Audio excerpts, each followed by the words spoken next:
Imagine it's a regular Friday night. You're house-sitting for relatives just down the road from your own home. You know the house well, and you're familiar with all of its creaks and groans. You feel safe in the familiar surroundings.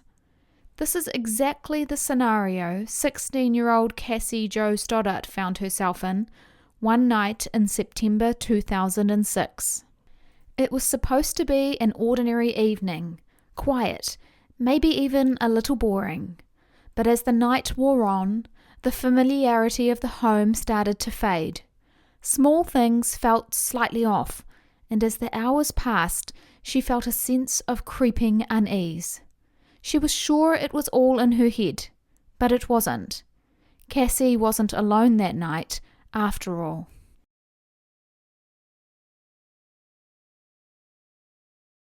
Cassie Jo Stoddart was born a few days before Christmas on the 21st of December 1989. She was the middle of 3 children, and while she loved her older brother, she was closest to the baby of the family, Andrew. They were just a year and a half apart in age, and they got along more like friends than siblings. Andrew had always looked up to his big sister, and he remembers her as being smart and driven. She was headstrong, but she was also incredibly kind-hearted. Cassie was one of those responsible types, and she was never one to get involved in trouble. It was this sense of maturity which made her the first choice as a babysitter for family members, and even as a house-sitter for her Aunt Alison and Uncle Frank, who lived nearby and had 2 dogs they needed taking care of whenever they were out of town. Everyone who knew Cassie agreed. You would be much more likely to find her with a paintbrush in her hand or listening to music than dabbling in drugs or alcohol or getting up to mischief. The art that Cassie created took pride of place on the walls of her parents' home.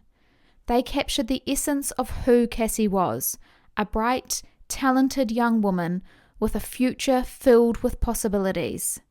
Those artworks now serve as bittersweet reminders, because they are all that Cassie's family have left to remember her by. There are no graduation photos, no wedding portraits, and no snapshots of the family Cassie dreamed of having.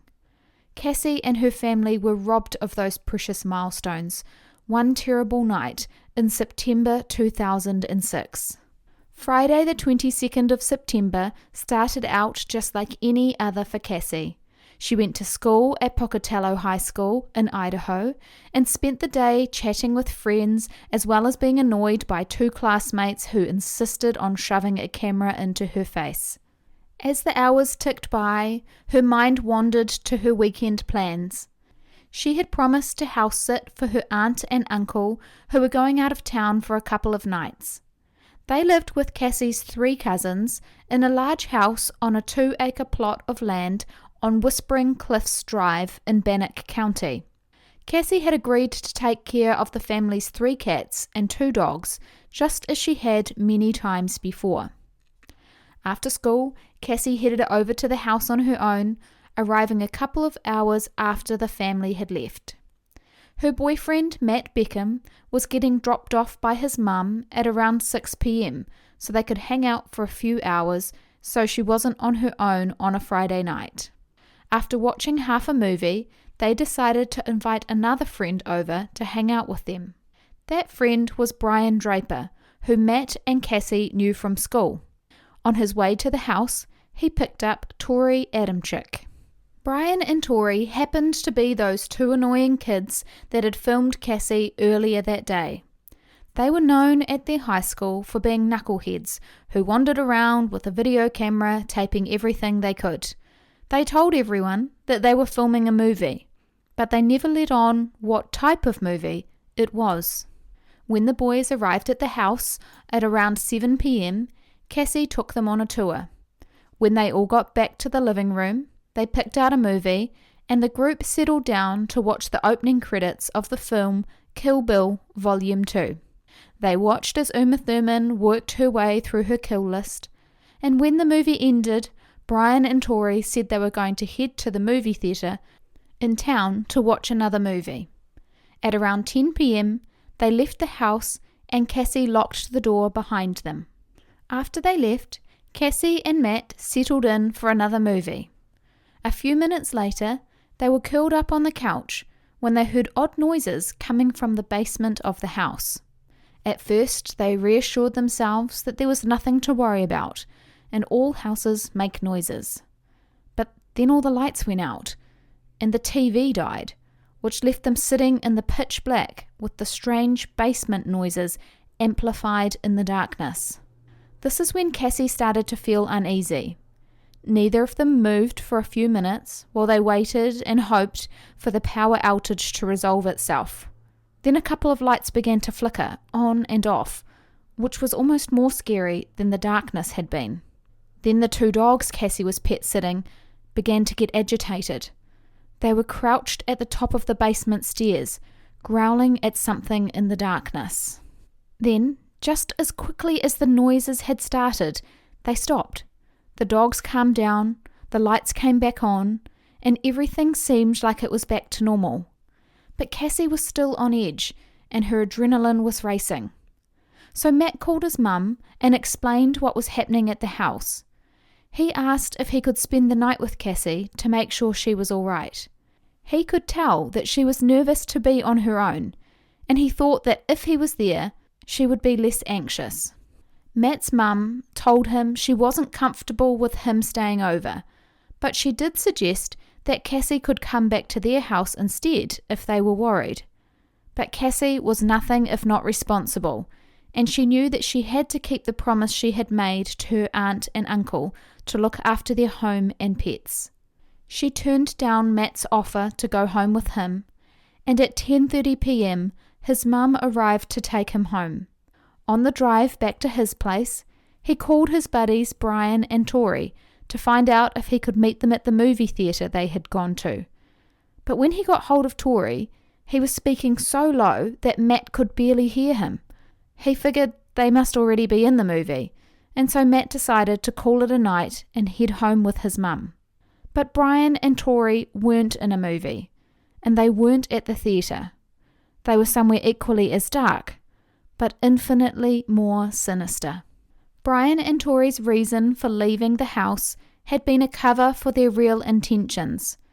After pulling out of the driveway at 10 p.m, they had driven a short distance down the road, turned the car off, and killed the lights.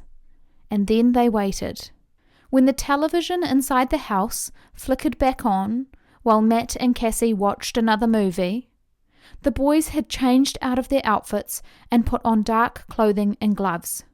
Then they added white scream masks, dripping with fake blood. In the pockets of their jeans were knives and a camera. Under the cover of darkness, they crept back to the house and entered into the basement. The house was separated from the basement by a locked door.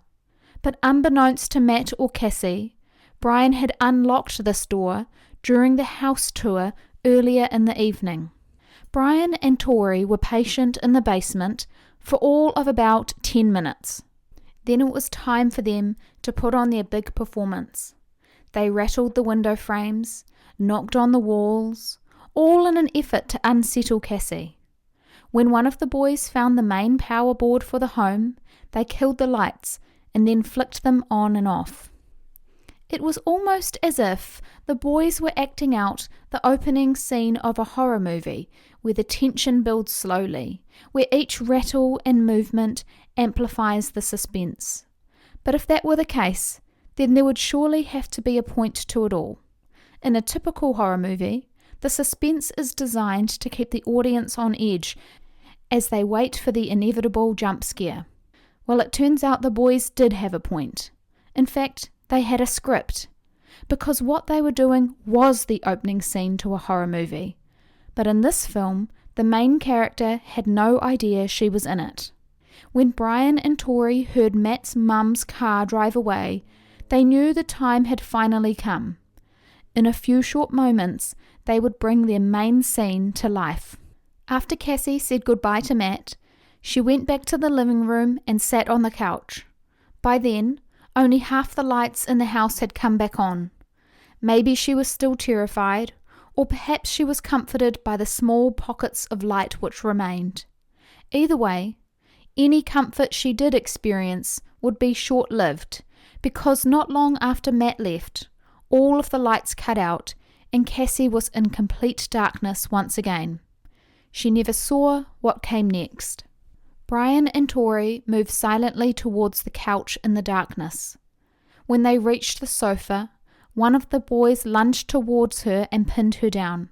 Together, in a violent blur of motion, they stabbed her over and over again. They plunged their knives into her flesh 30 times before they finally came to stillness.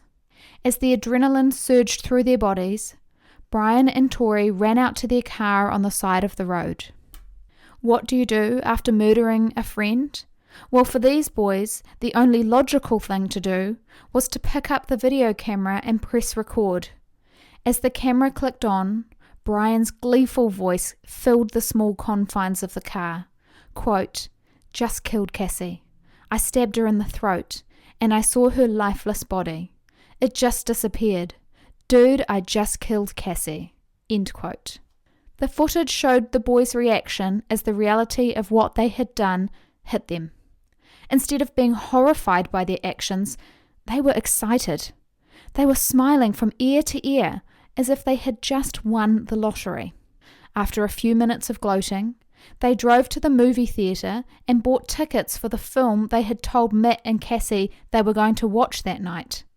They planned this step as a way to give themselves an airtight alibi for the murder they had just committed. As Cassie's body lay cold and lifeless on the floor of her aunt and uncle's home, the two boys got on with their life as if nothing of any consequence had happened. They ate like normal. They slept like normal. They even hung out with Cassie's boyfriend Matt the very next day. The weekend passed and Sunday evening rolled around. Then it was time for Cassie's aunt and uncle to come home from their trip.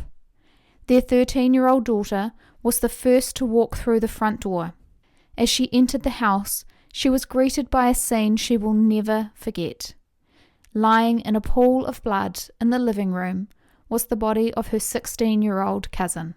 Alison and Frank immediately called 911, and the home was cordoned off as a crime scene. The crime was so horrific that it demanded an immense police response. Investigators started by talking with the last person to see her alive, her boyfriend Matt. Naturally, Matt was devastated by Cassie's murder, and he was plagued by guilt. What if he had stayed the night? What if he had convinced Cassie to come with him, like his mum had suggested? Matt was able to walk the police through what he and Cassie had done together on Friday evening. He shared about the movies they had watched and the strange flickering of lights and noises from the basement. He also told the officers that they had been joined by two of his buddies from school, Brian and Tori. They became person 2 and 3 on the investigators' list of priorities to speak to. When Brian and Tori were first brought in for questioning, Tori told them that he and Brian had gone to the house expecting to find a party. When they found out that there was no party going on, they left to go and watch a movie at the local theatre. But when investigators asked him to describe the movie the pair had supposedly watched, they had no answer to the question. During Brian's first interview, he stuck to the same story. But in a follow-up interview, he changed his story and claimed that when he and Tori arrived at the movie theatre, instead of going inside to watch a movie, they broke into cars that were parked in the lot and stole a few items.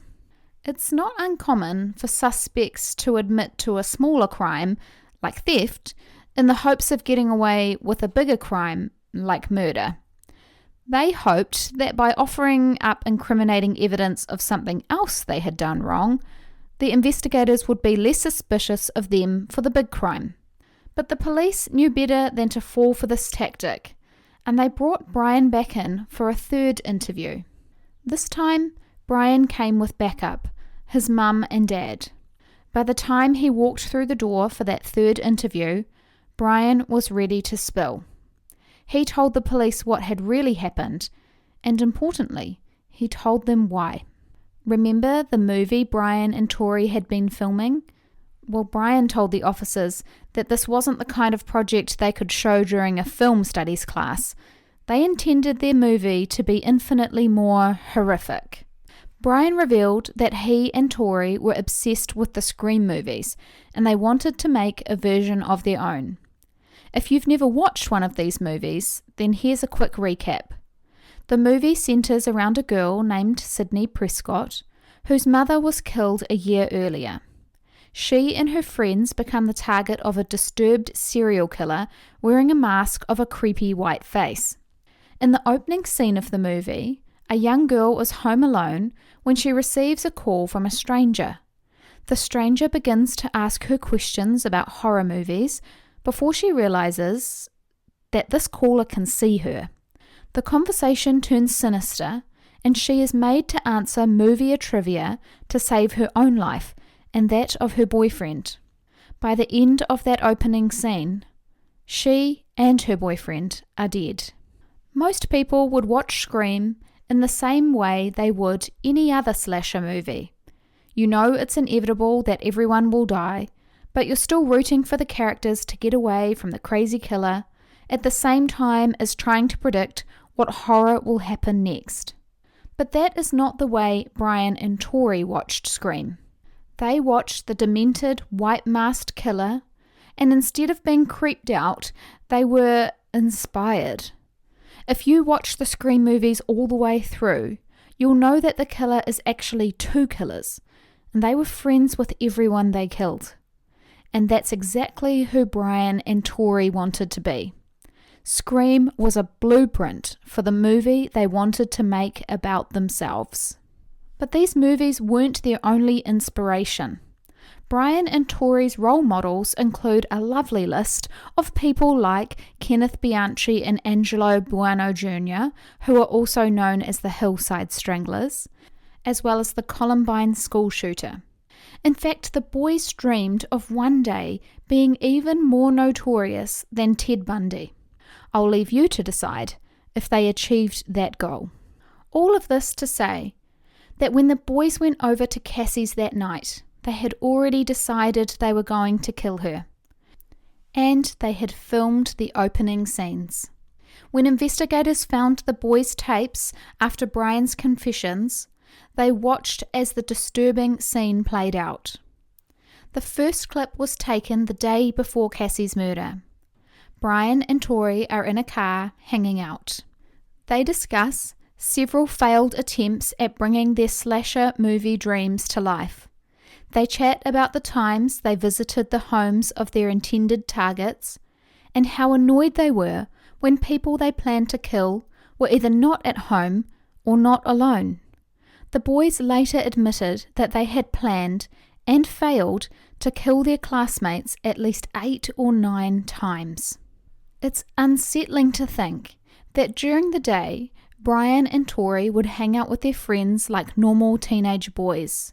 They would laugh and goof around or talk about sports or what party everyone was going to that weekend. But at night they would trawl the streets of their own town, peeking into the homes of their buddies in the hopes of finding a victim.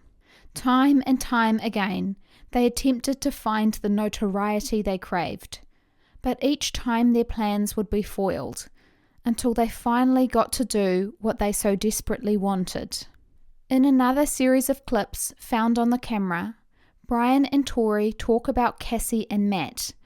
They are almost salivating as they describe how they would like to lure Matt into their trap and then kill him first. They wanted Cassie to be forced to watch Matt's murder. They told themselves that this would make killing her so much more satisfying, just like in the Scream movie. The second clip on the film was recorded the next day. Brian is walking through the hallways of his high school when he stops at Cassie's locker.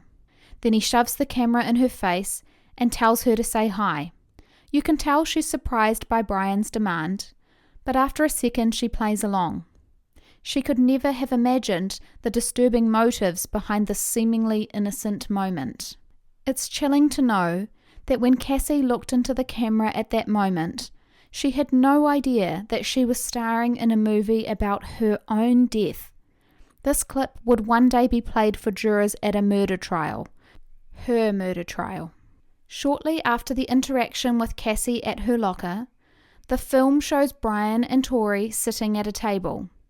They had missed their 4th-hour class to discuss something infinitely more important, their kill list. As they hunched over the table, they agreed Cassie Jo Stoddart was the perfect target. They had just found out from Matt that Cassie was house-sitting that weekend, and she would be all alone in a big, isolated home. For an entire weekend, she would be vulnerable. Theirs for the taking. After Brian confessed the motives for Cassie's killing and the inspiration behind their actions, he told the police where they could find evidence which tied him and Tori to the scene. He led them to a deserted spot at Black Rock Canyon, where they had buried the murder weapons and outfits which they had used during the murder. On the 28th of September 2006, Brian and Tori were arrested for the murder of Cassie Jo Stoddart. It didn't take long for these boys to start turning against each other. As the saying goes, there is no honour among thieves, and the same rings true for killers. In Brian's initial confession, he told investigators that he did not participate in the actual stabbing. That was all on Tori. He admitted he was in the room, but he was simply a bystander to the killing itself. But under intense questioning, he admitted he had stabbed Cassie, but only because Tori forced him to do it. Of course, Tori said the exact same thing, but in reverse. When he was informed that Brian had confessed to being involved in Cassie's murder, but denied doing the actual killing, Tori said the whole thing was Brian's idea, and he was the one acting under duress. He placed the blame for Cassie's death completely on Brian. But the boys hadn't planned this defense very well, because what they didn't account for was the videotapes. Those tapes detailed them playing equal parts in the planning and execution of taking Cassie's life. Because Brian and Tori had implicated each other as the main instigator, the judge ordered that they be tried separately. Brian was up first. His murder trial began in April 2007. The prosecution knew that Brian would try to convince the jury that he was just a follower and not an active participant in Cassie's murder. So they leaned heavily on the videotapes of Brian and Tori talking about their plan to kill Cassie. They clearly showed that Brian was excited about the plan, which meant her murder was premeditated and not impulsive. The boys had gone to great lengths to prepare for killing her, including organising outfits, selecting which weapons to use, filming the opening scenes to their movie, and attempting to give themselves an alibi. Then it was time for Brian's defence. Their case was that Brian was influenced by Tori and that he had simply gotten caught up in the thrill of acting out one of his favourite movies. They argued that Brian was obsessed with Scream, which had blurred his sense of reality. They presented him as a somewhat simple-minded guy who thought what he was doing was make-believe. Right. Brian didn't take to the stand to testify in his own defence. After 2 weeks of testimony and 7 hours of deliberation, Brian was found guilty of first-degree murder and conspiracy to commit murder. 2 months later, it was Tori's turn to plead his case. The prosecution's case was almost identical to that presented in Brian's trial. They used the tapes to demonstrate that Tori had played an equal part in planning Cassie's murder. They added that Brian had expressed some remorse about the murder, but Tori had not done the same. His defense tried to distance Tori from the role of the leader, and they argued that he was pressured by Brian into taking part. They said he was a normal teenager with no criminal background who fell under the influence of a darker personality. They also emphasized his young age to suggest that he wasn't fully aware of the consequences of his actions. Tori also did not testify in his own defense. 2 weeks later, and after 6 hours of deliberation, Tory was also found guilty of first-degree murder and conspiracy to commit murder. Both boys were given life sentences without the possibility of parole for the first-degree murder charges, and an additional 30 years for the conspiracy to commit murder charge. Since their sentencing, both boys have tried unsuccessfully to appeal their convictions and their sentences. Their first appeal was that life sentences without the possibility of parole were too severe, especially for juveniles. They also claimed that such long sentences violated the Eighth Amendment, which prohibits cruel and unusual punishment. They were unsuccessful in this appeal.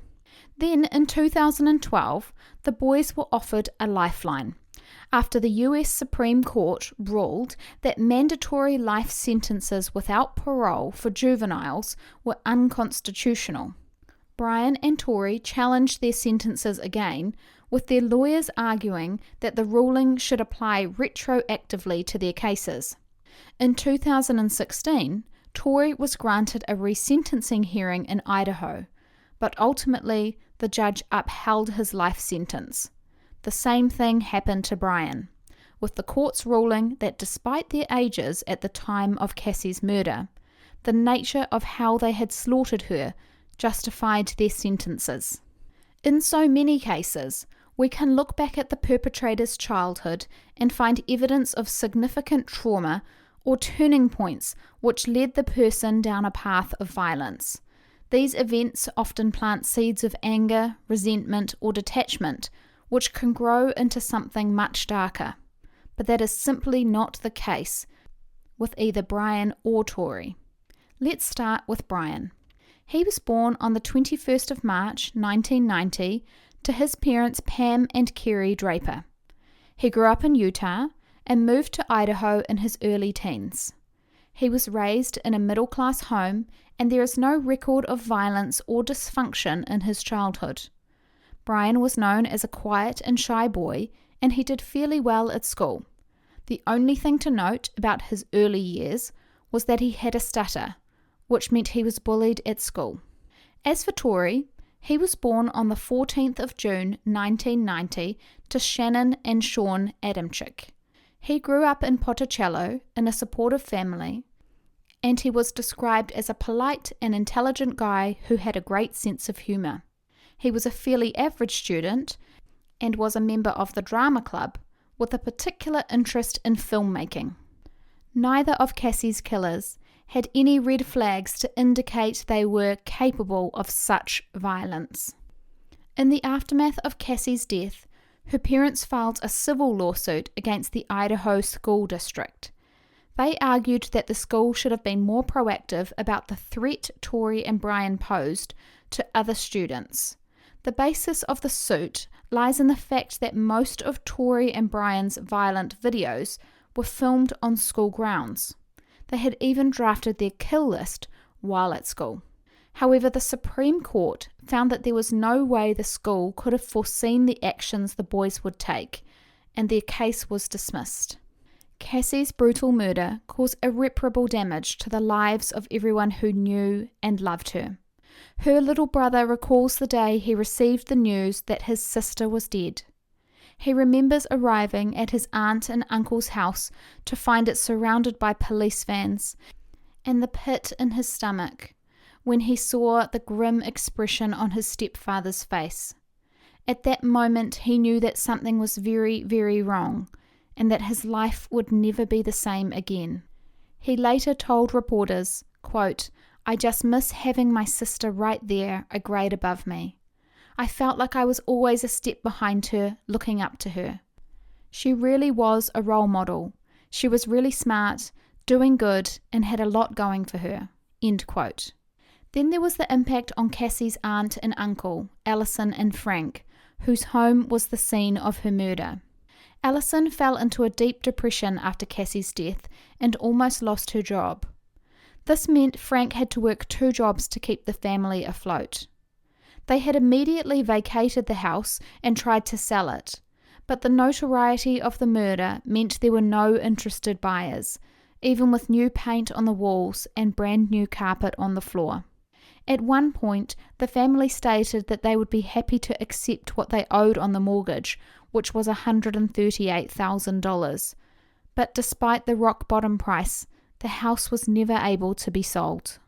Then there was their 13-year-old daughter, who was the first to see Cassie's brutalized body. She suffered a breakdown and tried to end her own life. Cassie's uncle Frank started drinking, and eventually his marriage broke down. Allison now lives in the house with their son, while Frank lives elsewhere. After Tori's conviction, his mother wrote a book called The Guilty Innocent. In it, she claims to detail what it feels like when your 16-year-old son is accused of first-degree murder. According to the book overview, it provides an insight on, quote, a trial where prosecutors cared more about public opinion than truth, defense attorneys who had never argued a murder case were in over their heads, and a young boy's life hung in the balance, end quote. It's clear that Tori's mother does not accept that her son carried out the crimes he was convicted of, and she is not the only one. A petition called Voices for Tori emerged in the wake of the trial, and it states that when Tori snuck into the basement that night, he thought that he and Brian were just going to scare Cassie. It also claims that Tori thought they were just filming a movie and Tori was in character and had no idea that Brian planned to actually kill Cassie. The petition doesn't mention or provide any explanation for the tapes the boys filmed in the lead up to or after the murder. Some other footage from the camera included clips of Tori saying that murder should be legal and that he was aroused just thinking about Cassie all alone in a big, dark house. The petition also discussed the DNA evidence from the case as proof of Tori's innocence. The police tested one knife, a shirt, and one glove, which were found to only have Brian's DNA on them. The petition also states that Cassie had Brian's DNA under her fingernails, but did not have any of Tori's DNA. The public response to the petition is varied. Some believe that Tori did not get a fair trial, and that he was railroaded by the prosecution and the judge because of public pressure to secure convictions against both of the boys. Other commentators are not as willing to give Tori the benefit of the doubt. One mentioned that after the two boys murdered Cassie and drove away in the car, Tori can be heard on a clip responding to Brian, who's rambling, by saying, quote, "Shut the F up, we gotta get our act straight," end quote. There were no traces of terror in Tori's voice. He simply sounds like someone who wants to get away with a crime so that he can do it again. The tapes are the key factor in this case. The glee and arrogance from both boys throughout the time leading up to the murder make it difficult for anyone to believe that they are anything but guilty as charged. In the end, it seems that Tori and Brian did gain some of the notoriety they had always wanted. Countless videos, articles, and blog posts have been created about this case. Now the world knows who Brian and Tori are. As they sit in their cold cells, surrounded by concrete and steel, I have to wonder if they think their small glimmer of notoriety was worth it. Was it worth the pain they caused to Cassie's family, and the pain that they caused their own families? In reality, no one wins in this case. Not Brian, not Tori, and certainly not Cassie.